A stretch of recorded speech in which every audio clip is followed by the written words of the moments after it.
আগামী 21শে জানুয়ারি সরকারি অনুষ্ঠানে যোগ দিতে মালদায় আসছেন মুখ্যমন্ত্রী মমতা বন্দ্যোপাধ্যায়। মালদা জেলা ক্রীড়া সংস্থার মাঠে জোর কদমে চলছে তারই প্রস্তুতি। শনিবার প্রস্তুতির কাজ খতিয়ে দেখতে যান ইংরেজবাজার পৌরসভার চেয়ারম্যান কৃষ্ণেন্দু নারায়ণ চৌধুরী, ইংরেজবাজার থানার আইসি সঞ্জয় ঘোষ সহ প্রশাসনিক কর্তারা। জানা গিয়েছে, আগামী 20শে জানুয়ারি সোমবার মুর্শিদাবাদে কর্মসূচি শেষে বিকেলে মালদায় পৌঁছবেন মুখ্যমন্ত্রী মমতা বন্দ্যোপাধ্যায়। মালদা এসে পুরাতন মালদার মহানন্দা ভবনে তিনি রাত্রি নিবাস করবেন। মঙ্গলবার ইংরেজবাজারের মালদা জেলা ক্রীড়া সংস্থার মাঠে সরকারি অনুষ্ঠানে যোগদান করবেন তিনি।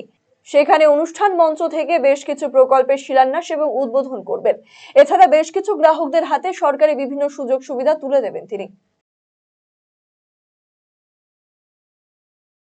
মাননীয় মুখ্যমন্ত্রী আসছেন 20 তারিখ বিকালের দিকে আসবেন। তারপরে উনি চলে যাবেন মহানন্দ ভবনে, যে সিএম হাউসে রেস্ট নেবেন। পরের দিন 12টার সময় আসবেন, এখানে ডিস্ট্রিবিউশন করবেন, সেটাই করবেন, এটাই প্রোগ্রাম। এবং ওর নিরাপত্তার জন্য সিএম সিকিউরিটি আছে, তারা দেখছেন, আমাদের রাজ্য পুলিশ দেখছেন, সব দেখছেন। আর বাকি পিডব্লিউডি অন্যান্য ডিপার্টমেন্ট সব নেমে গেছে, যেগুলো কাজগুলো কীভাবে করা মানে এসে মানে সরকারি প্রকল্প কিছু সহযোগিতা করবেন সবকে। সরকারি প্রকল্প হ্যাঁ, সরকারি প্রকল্প ডিস্ট্রিবিউশন।